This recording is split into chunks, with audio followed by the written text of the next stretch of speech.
Deep Shot Podcast, Season 4, Episode 48. Oh, I told you it's a Jimmy Johnson's NASCAR. That's right. Jimmy I saw the NASCAR ads on the NFC Championship game right there. You pumped for the Daytona 500 coming up? It's football season still for me, but yes, we'll be excited to watch the race. All right. Well, welcome to another episode. Championship Sunday in the books. We are here late night. All right. That no one works harder than Deep Shot Podcast to recap it all. What a game in the NFC Championship game, the AFC Championship game. You could say it was a good game, just in a different stratosphere of what happened we just saw in Seattle. We're going to talk about all of that. Before we do, make sure you follow on Instagram and TikTok. Last episode, I told you guys, we passed 2,500 followers today. We passed 2,600, keeping the climb going. And we got the Deep Shot Award Show a week from today. So get ready. It's going to get exciting. We've got nominees. We're going to have some fun times there. You might get an award yourself. So before we get going, there's somebody on this podcast that is a big winner today. All right. And I just want to congratulate Jake Johnston for getting engaged. Oh, nice. Thank you very much. Thank you very much. I definitely thought that was about to be a Caleb shout out, but I appreciate it. I appreciate it. Big day yesterday. It was scary. I stuttered a time or two. It's over and done with. Now I got the whole wedding planning thing coming up, which it's kind of intimidating. It's a lot of stuff that goes into that. So it doesn't have to be. I mean, you could just do, courthouse situation and a couple friends. It doesn't have to be that much planning. Let me run that by the missus, and I'll get back to you. Oh, Caleb, did you win something today? I didn't know. Nothing so far. It might be a Caleb announcement. Something happen to you today? No, I didn't buy a lottery ticket or anything. Well, in the AFC Championship today in Denver, Caleb's New England Patriots win 10-7. In a game where the first couple minutes seemed like Jarrett Stidham was about to make a movie. He was going to be the first ever guy to not throw a pass and go to the Super Bowl. And then everything that we thought going into the game started happening right after that possession. The defense for the New England Patriots put them in a body bag. You could say the Denver Bronco defense put Drake May in the offense in a body bag for the New England Patriots. The only difference is they took some points at one point. And the Denver Broncos didn't. They lose the game 10-7. Jarrett Stidham throws in game-sealing pick that pretty much wraps it up. In a snow game that it started out, it looked like it was just going to be a little cold, and then all of a sudden the flurries came down and the field was soaked in snow. And Caleb, you guys are going back to the Super Bowl after it's been a long time since you guys have been there. I know it's been a long wait for the New England Patriots to go to the Super Bowl, but they have 6. And now they're chasing 7 for the Super Bowl. How are we feeling? Nothing but short of thrilled. I mean, you're talking about going for having the most Super Bowls in franchise history across the NFL.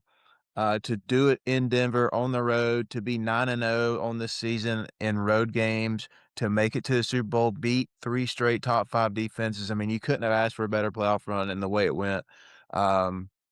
And look, people out there may say, the weather, this and that got a little squirrely, had a backup quarterback, schedules. Okay, well, every other team had the opportunity to go to the Super Bowl in the AFC, and nobody else is going but the Pats. So schedule this, schedule that. Win your ball games. There's only one team that's done that up until this point. It's New England. So well deserved.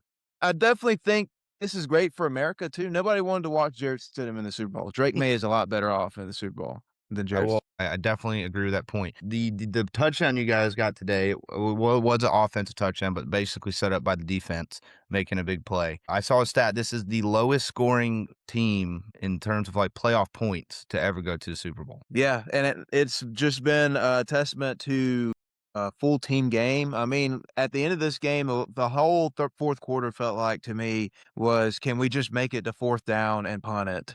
And give it back to the other team without the punter slipping and falling or dropping the ball. I mean, there was the last 2 possessions that New England had the ball in crucial situations. On 3rd down, they literally just ran Drake May to the right and told him to throw it out of bounds. And they were just Tony Romo said that on the broadcast. He goes, that play was designed for him to just throw it away. It's playing chess at that point. I mean, you had to think that nobody was prepared to play in that.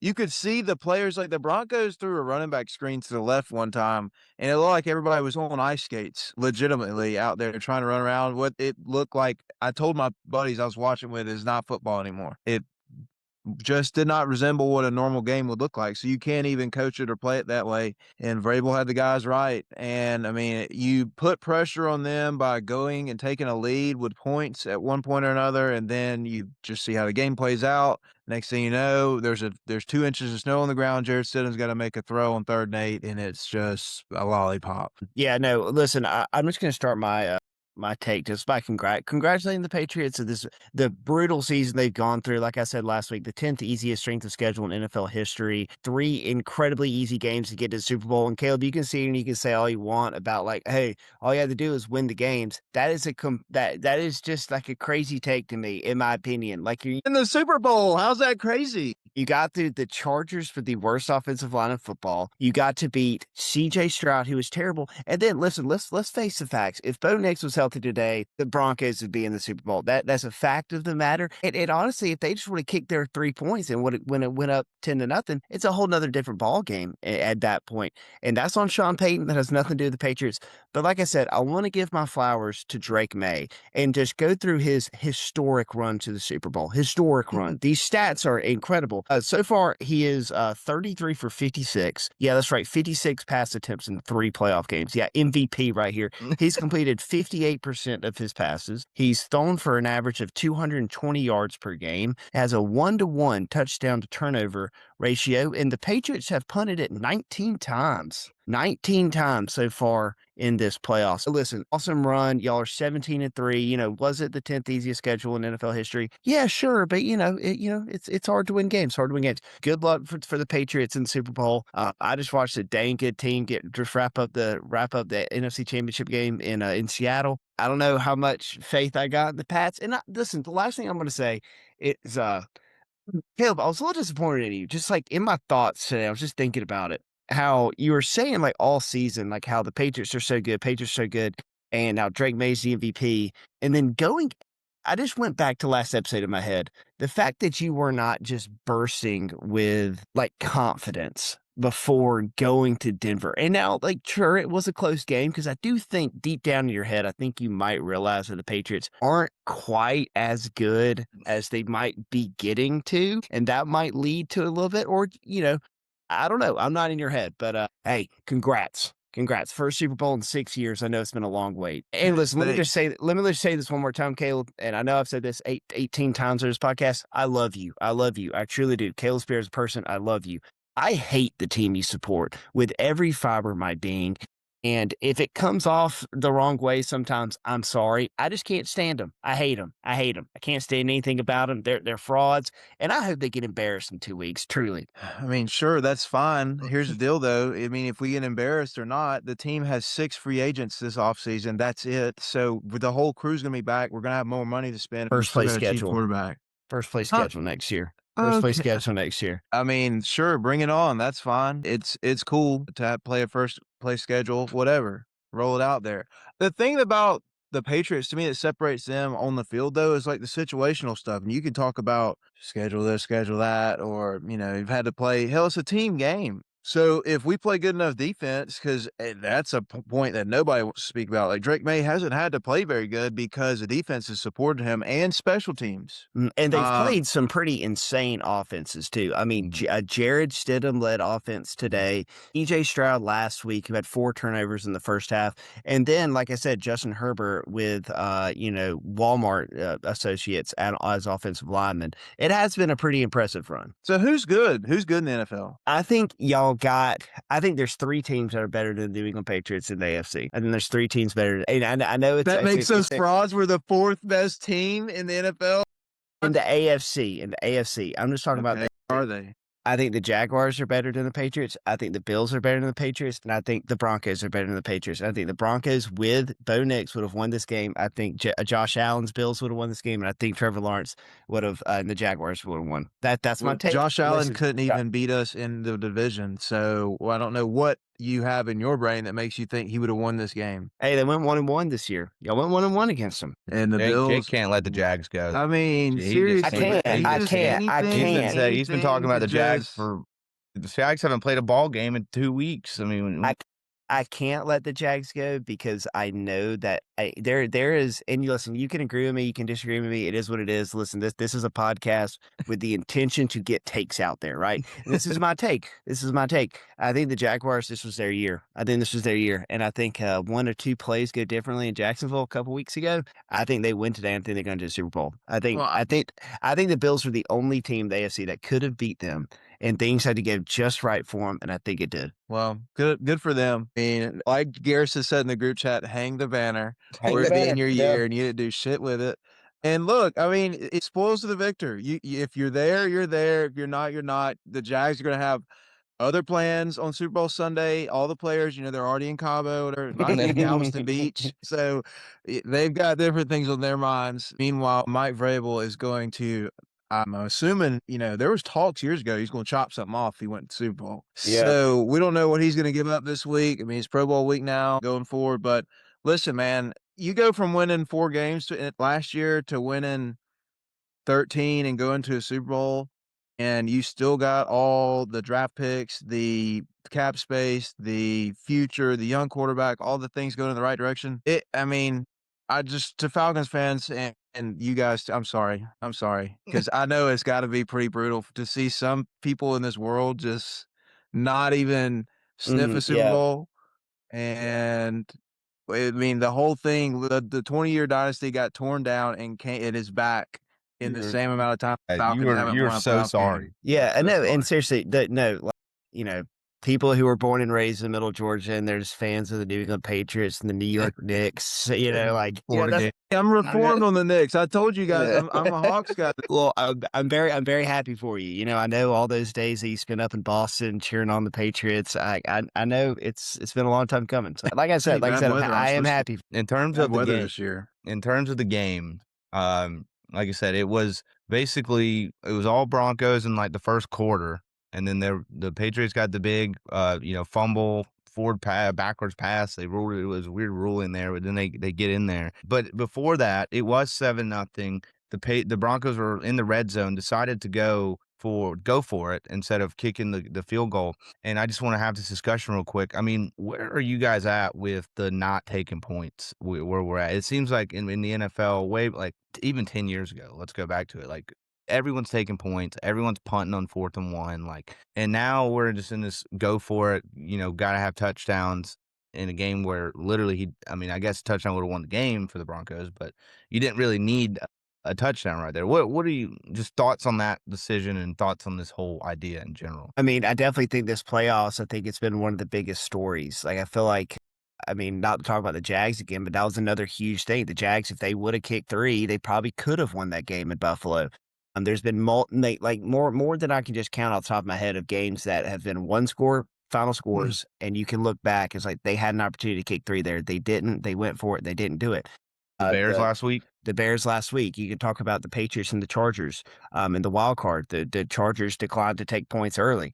They would have been 10-0 Broncos, and I think a lot of momentum would have been on their side. They could have, play called differently because, shortly after that, Jared Stidham has the fumble, bang, gets 7-7, just like that. It could have been 10-0, now 7-7, and you got a backup quarterback in there, and you got to kind of play with your hands tied behind your back. I think it would have been huge to go up, but I will say the amount of times we're seeing it be unsuccessful has kind of changed my attitude towards it, because I will say, looking back at the wild card and the divisional, those games, I was like, if they would have gotten the 4th and 1, play devil's advocate, if they would have gotten that 4th and 1, it would have been huge. If they could have converted and turned that into 7, it would have been huge. But, hindsight is 20/20 in a lot of ways. So I don't necessarily hate the call, but the amount of unsuccessful 4th down conversions that we're seeing, this playoff is really making me start thinking, if it's the playoffs and also I'll say this, they knew that weather was coming. You knew that in the 4th quarter, it was going to be snowy. It was going to be a lot harder to move the ball to get points. I feel like you got to take it, because that was another thing is the Patriots, right before the weather started getting bad, that's when they got their field goal. That's when they got their 10th point. And then late in the game where the Broncos were going to tie the game twice in worse conditions, they missed both of them. Yeah. I think like your whole decision making about going for it on fourth needs to be based around your team style. And if you're the Denver Broncos, just getting a flow for how the defense was playing in that game, like any point is better than no points to me. Because I mean, I think we had 2 first downs in the first half outside of the goal to go situation where we scored because of Jarrett Stidham fumble. I think I'm with you guys. I would have kicked it. And it's just like I said, if it's like a 27-27 game, you're down there and you're thinking you might need to go ahead and score because other team's going to score. That's a different ball game. But if you trust in your defense, I can understand where a coach is saying, okay, well, if we don't get it, we'll pin them down here really, really deep. No, I think some of the traditional things in football are starting to come back into focus. And we don't need to do a deep thought here, but, too high safety, all that nonsense, trying to 3 high safety guard the pass, that's starting to go away. I think if you're able to run the ball and stop the run on defense and you take 3 points when you get a chance, you capitalize off turnovers, you're going to win most of these games when it gets nut cutting time. Yeah. I think my whole thing is like it's the playoffs. So the playoffs is like points are at a premium. Every decision is going to come back and backfire. I understand the aggressiveness. It's also like if it's 4th and goal, I kind of maybe understand it a little bit more. But like when it's like 4th and 1 at like the 10 and they're going for it, well, it's like, hey, you still have to. What happens if you just the next 3 plays and you just get 3 anyway? I feel like that happens all the time a lot too, right? They get the first, but then they still have to end up settling for 3. Yeah. Just wanted you guys thought. Flip side of that whole thing, the Drake made quarterback sneak that was on 4th down this game. I thought it was a little dicey that whether or not he got it or not, but that drive ended up resulting in the 3 points at one of the game. I mean, if that call goes other way, that this 7-7 at the end of regulations here. It was a very questionable call. It was pretty. I don't know. I didn't think he got it in the moment. Watching. I did not think he did either personally, but we'll take it. But also, congrats to Cardi B and Stephon Diggs for getting to the Super Bowl. Nothing like a felon and a stripper heading to the biggest game in football hats off. Yeah. Nothing Good says for New him, England too. Patriots. Nothing says New England Patriots like a little bit of a scandal. And you got a felon out there as your wide receiver 1. Well, the court date's after the Super Bowl. He's innocent until proven guilty. Is what our That's true. forefathers said. That is true. And another big day for the outdoor, indoor, all teams playing domes or not theory. Because that the snow came down, and I saw a lot of people online being like, "Oh, here we go, another game decided by the weather." But snow wins again. Snow wins again. This is football. I thought it was awesome.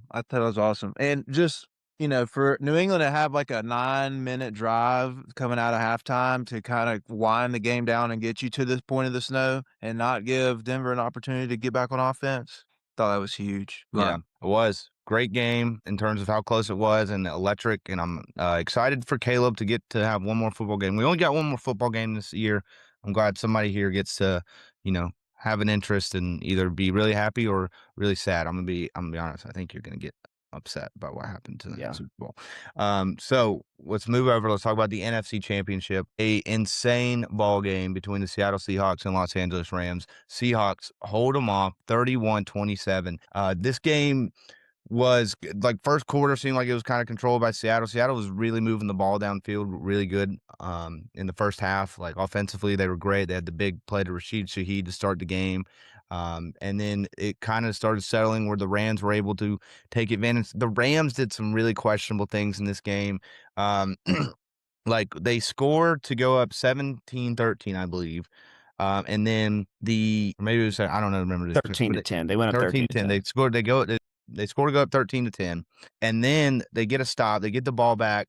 Questionable play calling. Basically, had 2 incomplete passes that saved the Seahawks some timeouts. Seahawks are able to go down, score before half, and they get the ball coming out of it. So then there's a point where it's 31-20. Now, if the Rams would have won this game, Woolen, I think that's his last name, number 27 on Seahawks, it would have been a bad day for that guy because that unsportsmanlike conduct he got after a 4th and 12 stop. That would have been really bad if they ended up coming back.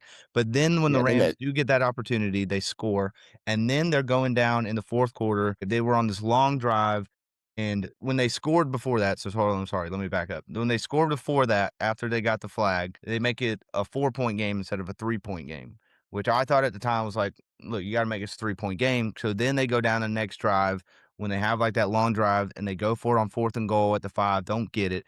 And in that situation, if they would have went for 2, not saying, obviously you got to get the 2, but if they do get the 2, it's a 3-point game. They can kick the ball there. It's a tie game, different situation. Doesn't happen. And then basically Seattle kind of just ices it after that. Seattle wins the game. Sam Darnold, 346 yards, 3 touchdowns. I mean, this was a quarterback duel. Matt Stafford and Sam Darnold definitely put it on. Puka Nacua and Jackson Smith-Njigba, who are the best receivers all year long, they put on a show. And it's sad, honestly, that either of these teams had to lose because this felt like the real Super Bowl to me. And I said that to you guys. It seems like these 2 teams were the best 2 teams left. And Seattle is going to the Super Bowl. Sam Darnold, what a story. The thing about it, I mean, he's been in the league for at least 8 or 9 years at this point. Drafted out of the Jets, was seeing ghosts early in his career. On the Panthers, was on the 49ers as a backup. Obviously went to Minnesota last year, had won 14 games, and they told him, "Man, nah, we'll take J.J. McCarthy." And he goes out to Seattle. He's got to have the most wins out of any quarterback in the last 2 seasons, it seems like. And it's going to be Seattle versus New England. Feels like 2015. Yeah. He does have the most wins out of anybody the last 2 years. But yeah, so one thing you didn't bring up, but about Tariq Woolen, he gets that taunting penalty that would have been 4th and 14. He gets a taunting penalty. The next play, they go after Tariq Woolen. He was the guy who gets burnt by Devontae Adams for that touchdown. Yeah, Tariq Woolen would have been, public enemy number 1 in Seattle tonight if they would have lost this game. Yeah, I mean, I think you said everything pretty well. I was also a little confused on why you don't go for 2 in that situation, because it's not like, so you're down by 4. Being down by 4 points and being down by 5 points in the game of football is the same exact thing. It makes no difference, absolutely no difference, especially with that amount of time left. It makes no difference. Okay, touchdown, you go up, you're down. It makes no sense. So I don't know, and that's something that a coach like Sean McVay, you would imagine that he would be, privy to that and be able to make that decision. Especially, I know, I get it. It's the fate of the world's on the line. This was the Super Bowl. Let's be real. This was the Super Bowl. So I think he should have been able to make that call at that point, but absolute quarterback masterclass. I mean, Sam Darnold played, I think, the best game of his NFL career tonight. And I think Matthew Stafford looked like the best Matthew Stafford that you will see. Prime MVP, type performance that he had, like that 4th and 2 late. I mean, they wound up not scoring on that drive, which hurts, but him being able to break a tackle and being able to dive and get that first down was huge. I mean, that's what MVPs do. And it is such a shame. It is such a shame on that last completion to, I think it was to Puka, that he was down just a half a yard away from being out of bounds, because that would have set up, it would have been on the 40. It would have been a 40-yard toss to the end zone. Could have maybe saw something crazy happen there. I do think it was a little poetic to see Cooper Kupp be able to get the first down, and was that a catch? It wasn't in Denver last week. Yeah. That was interception in Denver last week. It's a completion for first down this week. NFL this offseason, y'all got to figure that out. You got to figure that out, because the inconsistency is ridiculous. Still have not figured out what a catch is. It's in the big 26. We still don't know. But I do think it was a little poetic seeing Cooper Kupp be able to get that huge first down, because it was 3rd and 10 at that point. You get a stop. You're on the other side of 2-minute warning. There's plenty of time for them to go down and score. Great game, though. I mean, one of the best games all season. You think about the times that Cooper Kupp has showed up, too, especially in this playoff run. It's always been the most crucial plays of the game, and where they, a 3rd and something they needed, or 4th and something they needed, and they go to the most trusted guy on the field that's been there for years and years doing the same thing and putting out and producing. I think that the McVay decision to not go for it is almost like an offensive arrogance. I think he thought that when he got the ball back again the next time, he would be able to score pretty quickly. Instead, it took him 14 plays to get down there to try and go for a goal-to-go situation, and he ended up, Matthew Stafford threw it to the Seattle Seahawks defender who ran the route for the tight end, and that was kind of all she wrote. I mean, he ran out of time from that point. I'm with you guys. I think if you make a decision, that's got to be like something in the second quarter or coming out of halftime, you score and you're down 4, and you're like, okay, well, we still got plenty of time in the ball game. No need to chase points now. But when you're talking about the last drive in the 3rd quarter, pretty much, yeah, you probably should have went for 2 there, pal. Just to, ease the situation of the game to send overtime and see how it goes. But just wasn't able to make enough plays in the second half, I think, and it caught up to him. caught up to him. One more thing we need to talk about that I meant to bring up, but it's completely slipped my mind, was Colby Parkinson. He was pretty dang good today with just a brutal drop. I mean, I think the defender might have been able to get his pinky finger on it, but still, like, he catches that ball. I think he's either in or inside the 5. Yeah, and I felt like watching that live that it felt like even if he didn't touch it, his presence kind of affected like he just hit that or something. Like yeah, that would have been it. And that was a great play call. It was a great play call. And watching the Rams offense and just the play call designs by Sean McVay, I mean, they are so beautiful sometimes. Like, it is just wow football, that you see. And that's why these teams are where they are in this late in the season. And it's like I said, it was a damn shame that somebody had to lose this game, because we all picked Rams Patriots Super Bowl. So I was really getting excited to come on to the Super Bowl or some on this podcast and stamp our approval. Like, these guys know ball. But I mean, we all predicted in the preseason that Seahawks Patriots, right? Yeah, 100%. Yeah, no need to go back and listen to the NFL preseason. There's no chance, no reason. It's almost like none of us actually had the Seahawks or the Patriots making the playoffs in the preseason. Caleb didn't even have the Patriots making the playoffs. I did not. I did say they were going to be the second best team in the division. I thought the AFC was going to be a lot stronger. You think about the Rams, they come up 4 points short in this AFC title game. I'm with you guys. They played well today. Punt returner had 2 fumbles. Yeah, true. And they're terrible in special teams all year long. Like, if this team would have been just a tad bit better, because even go talk about like the tiebreaker stuff that came involved with Seattle, like they literally finished like 1 point and 1 yard behind them in the tiebreakers for Seattle to get the number 1 seed or in the division, whatever it was. And you look at how bad they are just in the kicking game. And you're like, okay, well, this team has been the best team in the league all year, but man, when they get the 4th down, it gets a little dicey. It's a shame to see that. I mean, they fired their coach in the middle of November, and they still have not recovered. If anything, has gotten worse. Yeah, it's like people always talk about, I think it was the St. Louis Rams one year had the number 1 ranked offense, number 1 ranked defense, and the last ranked special teams, and they missed the playoffs. It might have been the Rams, it might not have been, but I think it was. Special teams, man. I mean, you got to win. You got to have, it's 33% of the game. They're only on the field for, 1 play for every, 10 to 12 plays the offense and defense are on there. But they account for a lot of things that happen. Field position, points. These are the money making what's the offense? Sides of the ball. Oh, this is the money making side of the ball. And you got to have those. It was the San Diego Chargers. Yes. I've heard that stat before. Yes. Well, it's exciting. Caleb, let me see. I'm trying to pull up.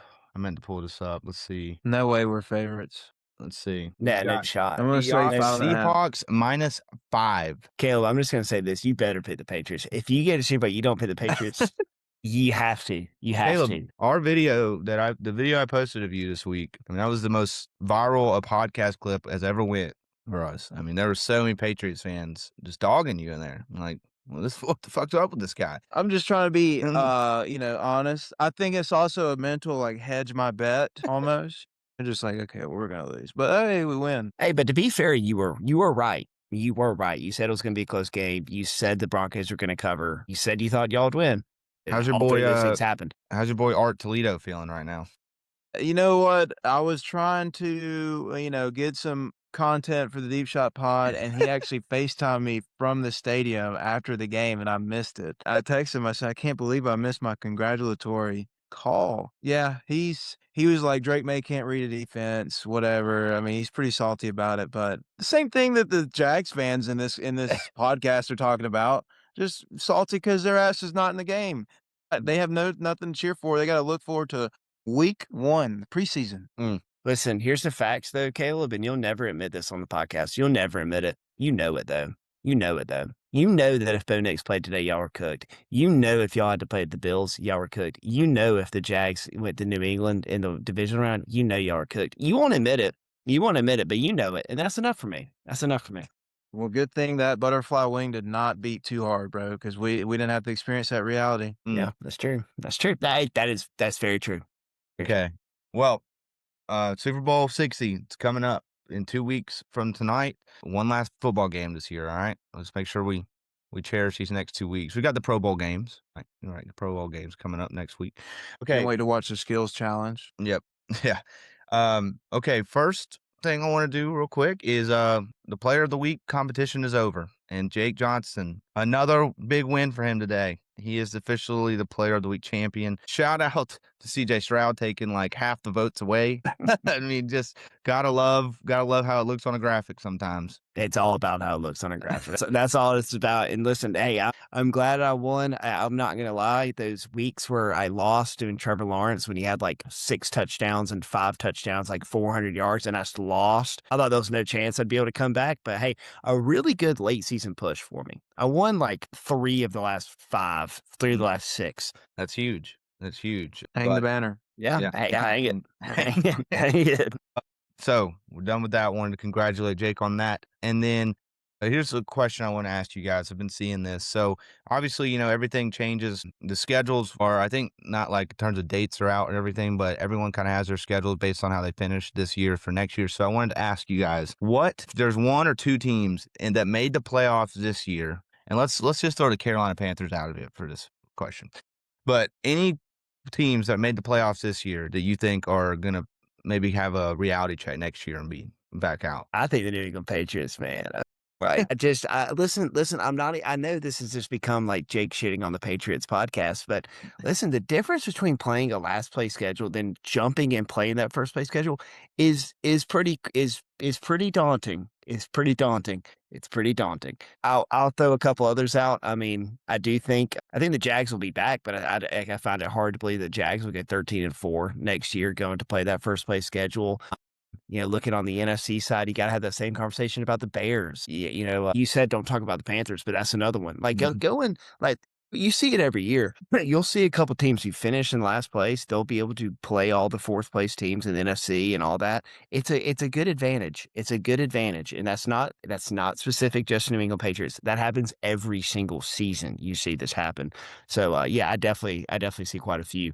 And I'm sure you're going to see some teams that came in last this year that you're like, I mean, there's no way they're going to be better. And then next year they're going to wind up making the playoffs. Yeah. If I was to point to a team, you took away the Panthers. That was kind of the obvious one to me. But this is probably a hot take, but maybe the Philadelphia Eagles. They can't even get the offensive coordinator hired. Does that locker room even survive an offseason? Do they survive another season together? I just think that they're pretty close to that thing falling apart, I think, just from the people standpoint in the building.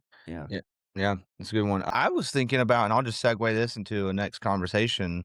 We got to bring this up. The Steelers, first place, and now they have just hired Mike McCarthy to be their head coach, which I will say, based on the responses from Steelers fans that I know, was not a popular hire into the Steel Nation, to the what do they call it? The wall, Steel Curtain, Steel. It was not a popular opinion in the Steel Curtain, or a popular hire for the Steel Curtain. What do you guys think about the Steelers going out and getting Big Mike? I think Mike McCarthy's a good head coach. I think he's a good coach. He's won a Super Bowl in Green Bay. Yes, it was like 3 presidential terms ago or 3 presidents ago. It's been a while, but I do think he's a head coach. He had the Cowboys competing really well. I think this is a guy who can be able to come in. I floated this idea to be a potential head coach for the Atlanta Falcons, and I got absolutely roasted for it. I don't really get. I mean, I think Mike McCarthy is a polarizing option, and he's easy to dunk on and all this. But I think at the end of the day, the dude knows his X's and O's. He knows how to get the most out of his teams. He has track records of success. And look at that. Have the Cowboys gotten better or worse since he left? Worse. They've gotten worse. I mean, I think the Packers are kind of back to what they were when they had McCarthy. But you look at all those years in between, they were worse. I don't think this is a terrible hire.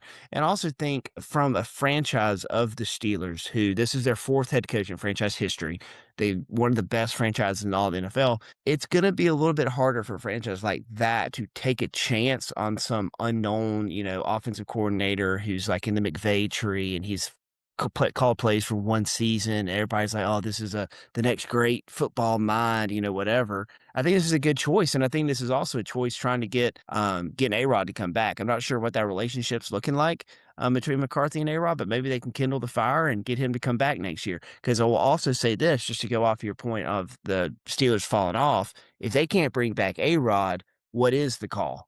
Is it going to be Will Howard next year? I mean, what's the plans there at quarterback? I think it's a great hire. You talk about what he did with the Dallas Cowboys. mean, he had the Cowboys as the barking for the number 1 seed almost every year that he was there as a coach. Now, it did end pretty nastily one year with Ezekiel Elliott, snapping the football to the quarterback and that being a whole mess. But for the most part, I mean, he's coached it up very well. I think I saw side by side today that he has the same record as John Harbaugh does in his career, and very, very similar stat lines.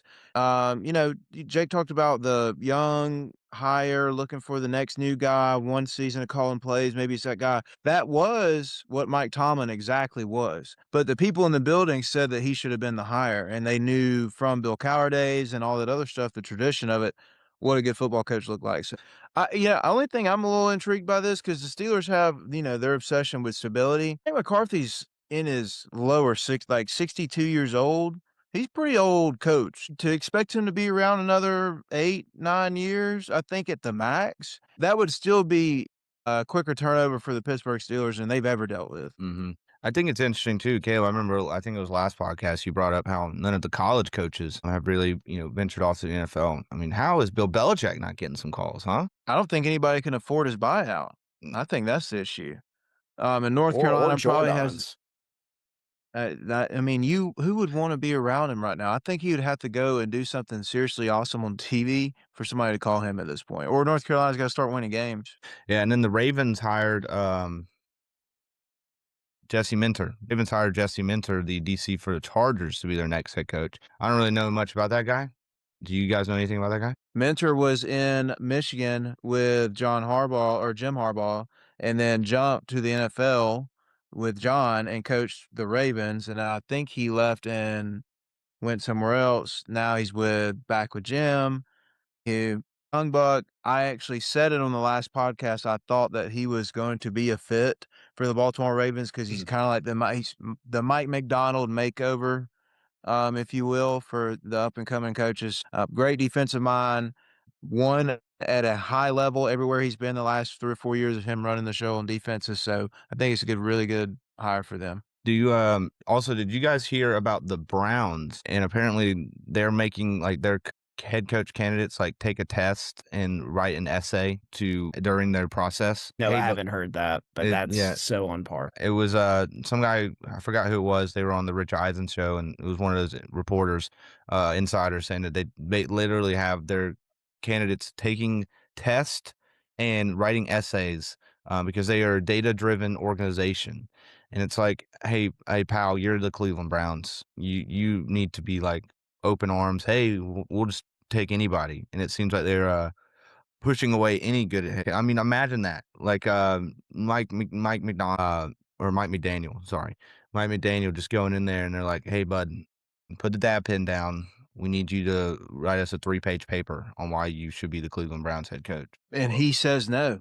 I mean, he literally said, "I'm done. I don't want any part of this job." He publicly announced through his agent, "I don't want the Browns job. Take me out of that one, please." I mean, it's a clown show a little bit to me to ask a head coach if you want data points. Why don't you go look at wins and losses and the people that they work with? Like Mike McDaniel's been around forever. If you're wanting to do stuff like that, I feel like it's more for the Grant Udinski or whatever the kid is that's the OC for the Jacksonville Jaguars that's interviewed for the job. Guys that have not done it before but are looking for it at the first time. The pass game coordinator for the Rams, same boat. But written tests, to me, why would you even want to traffic in that when the coach is not going to have to, for the most part, communicate with the players in a written form? I mean, he's going to give them playbooks and stuff, sure, but everything's done face-to-face, eye-to-eye in football. I don't know what a written anything is going to do for you. And then some of the questions, too, they said they were about, it was like, tell us why you want to coach for the Cleveland Browns or something like that. Very off-putting. I think I'm doing you a favor, pal. It's like when you have to do a cover letter for an interview, which I think is always one of the dumbest things. Well, you want me to write a whole page about why I want to work for your company? You should want me to. Why I want to coach Shedeur Sanders. Any of the three. They had the 3 lowest EPA per dropback quarterbacks in the league last year. Deshaun, Shedeur, and Dylan Gabriel were the worst in the NFL. And you're going to have to convince somebody to coach them. And by the way, apparently they're the lowest paying head coaching position in the NFL. It's a $5 or $6 million job. and the Giants just paid Harbaugh $20 a year. Man, must be fun to be a Cleveland fan, huh? And you get to live in Cleveland. That's the cherry on top. Yeah. Oh, man. All right. Well, we will go ahead and get into our deep thoughts before we get out of here. I want to start off because I brought this up to you, Jake, earlier. And, I saw our boy Kirk Cousins on the CBS broadcast today. Caleb, did you see him at all? Did you get to watch any pregame? Yep. Yeah, he was popping some takes out there too. He's calling it like a Bud dynasty here and there about a certain team today. Well, I was saying that I think I'm fully in on, bringing Kirk Cousins back as the Falcons quarterback. Now, there's obviously some logistics. We got the, all the money stuff, which I'll let Jake kind of describe that. He seems like he knows a little bit more than I do. But, it's Kevin Stefanski and Kirk Cousins were together in Minnesota.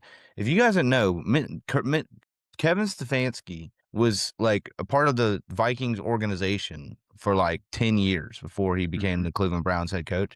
And he only was the OC for, I think, 1 year, but it was Kirk Cousins, like I think maybe his first season there, or maybe it was a year after Case Keenum left, or then they brought in Kirk Cousins. And let's really forget, Kirk Cousins in Minnesota was awesome. Sure, Kevin O'Connell had some things to do with that as well, but I think we need to bring back Kirk. And we still don't know what's going on with Penix. I heard somebody say about Penix is like the reason the Falcons have to put him in the pistol is because he can't get down because he's got, like 3 bad knees at this point. He can't even bend down on a new center. So I am just wanting to put it out there that Garrison Cookman is stamping approval on bringing Kirk Cousins back to Atlanta. I love his personality. Seeing him on TV today was awesome, and I think he should be the Falcons quarterback in 2026. Yeah, I'll get into some numbers side because I'm with you. I don't necessarily disagree. I think it'd be fine. He knows the system. I mean, obviously it'll be a different system, but he knows the Falcons. He knows the ownership. I feel like he knows the receivers. Be an easy little, not even a transition. After June 1, we are going to cut Kirk Cousins. I guarantee it. If we don't do it, that is a horrible decision because if we do not cut him and try and re-sign him on a new deal and we go through this season, I mean, there's no way we're going to pay him that contract in his 4th year. There's no way we're going to be paying him $50 million in year 4. There's no way. But if we go through next year, we keep him on his contract and we cut him before his 4th year, he'll be a $70 million dead cap hit for the Falcons in this 4th season. We can't do it. You can't do it.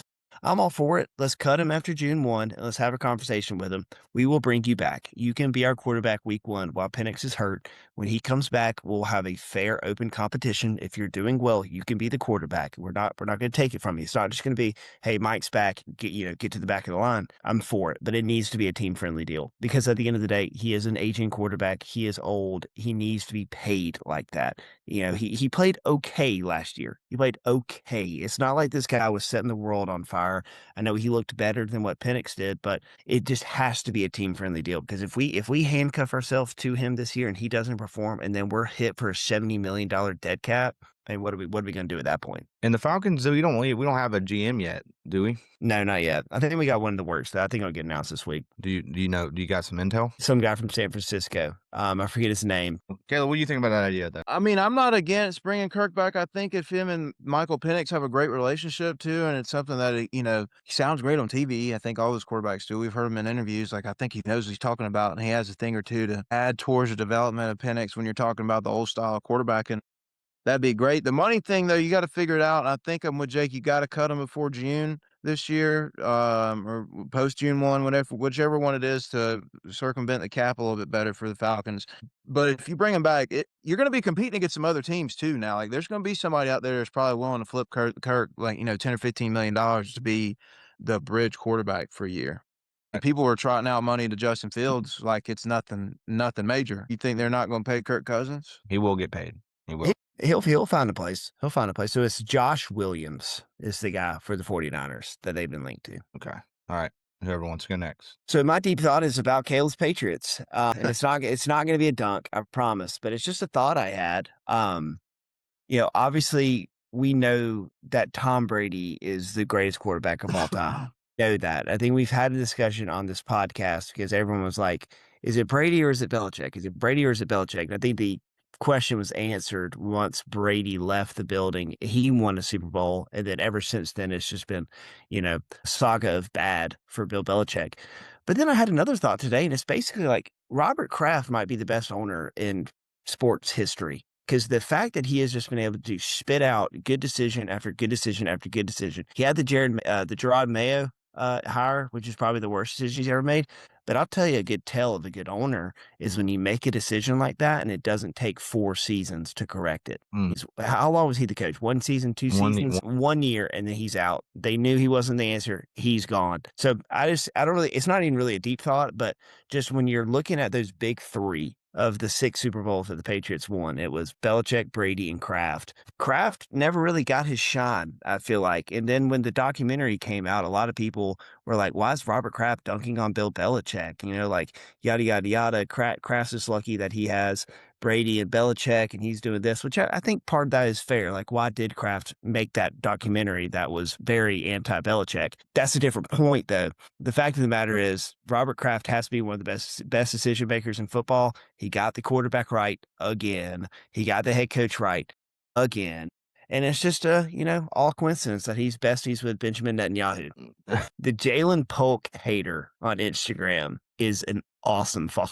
He is hilarious. It is so funny. Dude, also I want to bring this up. I'm talking about the Patriots. I texted you guys, isn't it so funny that, no Taylor Swift this year. So now the NFL is just latching on to Ann Michael May. I think that's her name. It's like she's the new Taylor Swift this season because, they always have to gravitate towards a woman. They got to get their women fan base going. And so Ann Michael May has become the face of woman in the NFL this year. They've got to figure out a way to get more attractive women to be the face of the NFL. Hey, I think Ann Michael's a good-looking woman. I think she's a good-looking woman. I think she is too. There's Cardi B sitting in the booth next to Robert Kraft. Whole different discussion. What do you think about what the nice things Jake just said, though, about Robert Kraft? I think you're spot on. Like, there's something to be said about great ownership in football or great leadership, and you can compare 2 different people. Robert Kraft and Jerry Jones both claim to be like the leaders in the NFL, I think, in terms of the ownership group. Both of them have their sons working under them. Stephen Jones runs the Cowboys with Jerry. Jonathan Kraft runs the Pats with Robert Kraft. One of the 2 has, I think, been to 10 Super Bowls since the last one went to one. So, whatever duo you think works better, think the proof's in the pudding there. It's definitely a testament to what they're willing to do to go win. I mean, even Robert Kraft said in interviews that firing Gerard Mayo and getting rid of the staff and buying everybody out was the most expensive, detrimental financial expenditure to the franchise since he's owned the team. Because I'm sure Gerard had a 4-year, $65 or $70 million deal or something like that. And you probably had $30 million tied up in the staff and you had to go ahead and forward the check. But when you flip the script and you go 14-3 and go to Super Bowl, it's all good and well and worth it. And they made the right decisions, not only in the draft, but in free agency. And I tell you what, another thing nobody talks about on this team, Bill Belichick's last rookie draft. Woo, that boy cooked because he's got Christian Gonzalez, he's got Kayshon Boutte, he's got Demario Douglas, Marcus Jones, like a bunch of the playmakers that the New England Patriots are relying on. It's been guys that we have drafted from within, and everybody knows that it's hard to sign athletes in New England because nobody wants to come play up there, but the guys that we do have there, they love football and they like to play it. So great decisions all around, and it should be taking notes from everybody else in the NFL how to flip the script on your team. Like the Jets could not do this in a billion years. They've won 4 or 5 playoff games in the last 30 years or something crazy. And then you got New England that have torn down a dynasty and have essentially tried to rebuild one in 5 years and pulled it off. Yeah, props to him. And I mean, you got to shout out Mac Jones. None of this happens without Mac Jones, the Mac Jones years. Yeah, and Matt Patricia too for being the worst offensive coordinator in NFL history. Oh, how about also Arthur Smith becoming the new OC for the Ohio State Buckeyes? I really don't understand the thinking there. Like, what are they wanting to run more 3 tight end personnels and leave Parnell Tates on the bench while I just don't. Ryan Day is like, I'm only hiring NFL guys from now on. Only hiring. It's mind-boggling, man. Especially there's not good coordinators out there, and there's a bunch of good college OCs that would kill just to go to be in Ohio State, like to put that on your resume. So my deep thought is going to go back to our favorite friend, though it's been a week. It's a week removed from the limelight. However, college football, we still love her. We all were distracted by the winter storm and whatnot. These people were meeting in rooms trying to decide how the college football playoff was going to go forward, and they came up with some new parameters. It did change a little bit. It's still 12 teams, thanks to the SEC putting their foot down and saying hell no when the Big Ten wanted 24 teams. They did not add any home games on campus. I know there's a lot of people in college football surrounding it that wanted more. I think the quarterfinals to be in home stadiums. That's not going to be the case. That would be a pretty Herculean effort too, because you'd have to restructure the entire bowl season around all that if you were to do that. So table that. None of these people are interested in actual meaningful change. They just want to keep the 33.1 million viewers for the national championship continue to roll. As far as automatic bids, so there will not be another situation where the ACC doesn't get an auto bid. They're automatically in the P4, every single one of them. It's not going to be the 5 highest ranked and the ACC be out. So like in this scenario, we would have had an oddball team in there this year from the ACC other than Miami if the rules It were would have the been way they Duke. were. Duke would have been in if it was this year. Yeah. So it's the Power Four. Every Power Four champion, no matter what they're ranked, is in. Which is crazy to think about the implications of that, because if that would have been the case, like if those rules were instated this year, Duke is in the playoff and Miami's probably out. And you're forgetting the most, or maybe you're not forgetting it, but you haven't got to the most. I'm getting there. Notre Dame's now guaranteed a spot there in the top 12. So there's no more, hoopla about that. I think that ruling is going to urge teams to start canceling games with Notre Dame and force them to join a conference in the next year or two. I mean, here's the thing. Notre Dame could go and, they can keep their rivalries outside of USC, which they've already lost that game, like Pitt and other schools. They could pretty much stroll to 12-0 every year. I mean, you talk about schedule this, schedule that in NFL. Let's talk about theirs. It's going to be a cakewalk next year. I mean, they get Miami at home. I understand that. And that's been a previously scheduled thing, and that's honestly good for Miami. Miami needs that game probably more than Notre Dame does, especially now with the new rules. But yeah, it seems a bit unfair for them to get automatic bids. But yeah, it seems like a little bit stalling for the inevitable when it comes in expansion. I think it's going to happen. Too many people have made too much money off of this, and their monkey brains are telling them more games equals more money. Well, everybody will want that, right? Sure, let's do it. Without actually, asking somebody that lives in Roanoke, Virginia, or, Cuthbert, Georgia, or Dothan, Alabama, what they actually want when they're watching a college football team. So places that actually where college football lives. So good for them, I guess, to say that they keep it the status quo for the next year or two. It will be interesting, just the ranking only will really matter if you're Notre Dame. Like this year, Miami would have got the boot and Notre Dame would have got in just based on that rule. And it's so funny because it's like Notre Dame gets this rule because they're Notre Dame. And apparently this rule was agreed upon like 2 years ago that all the conference commissioners signed off on it and said, yes, Notre Dame, you can be in it. And it's like, well, why does UConn get left out of that rule? UConn's an independent, but they're not Notre Dame.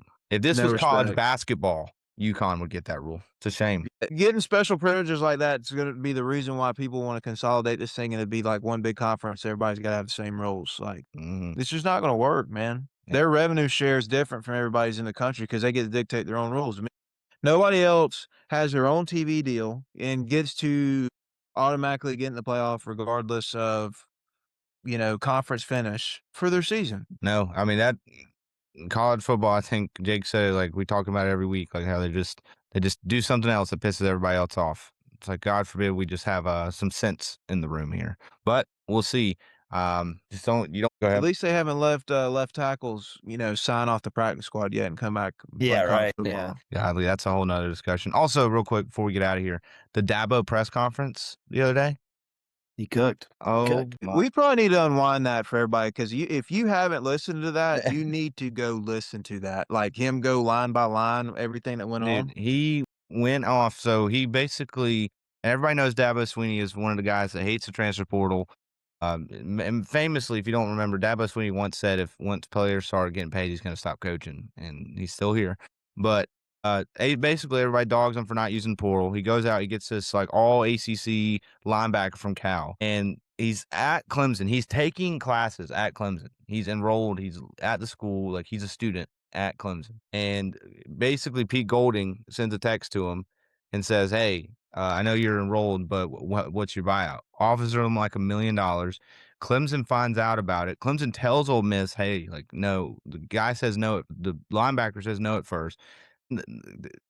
Clemson tells Ole Miss, hey, stop. He's good. They reach out again. It was like same thing. Hey, stop. No, he's good. And then Ole Miss is like, okay, we'll give you $2 more million. How about that? And then basically the kid just doesn't answer any calls. The coaches have to drive to his house, and he just walks up and goes, I'm going to Ole Miss. That is what it is.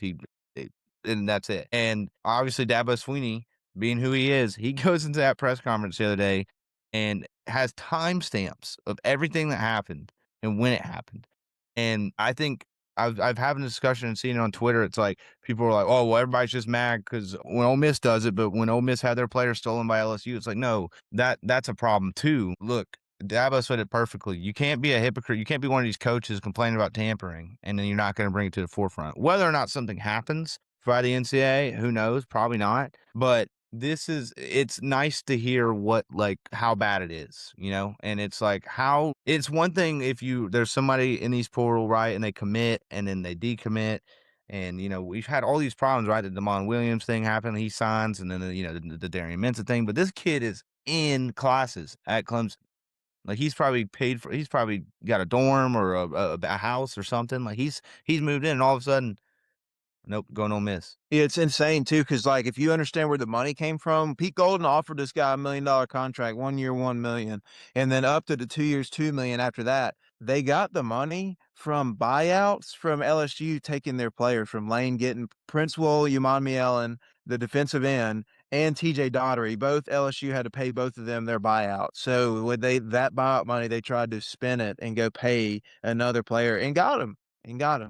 It's a wild world. I mean, you even got Dan Hurley, the coach for the UConn Huskies, talking about this situation and the Bediako situation in Alabama, saying like, man, I might have to get it out of the NCAA. They've got to fix this thing because if there's no rules, there's no rules. And this is a land of the free or a wild, wild west. Yeah, no, it's absolutely insane. The college basketball thing is even crazier, dude. Like these guys are playing NBA, G League basketball, and then he came back mid-season.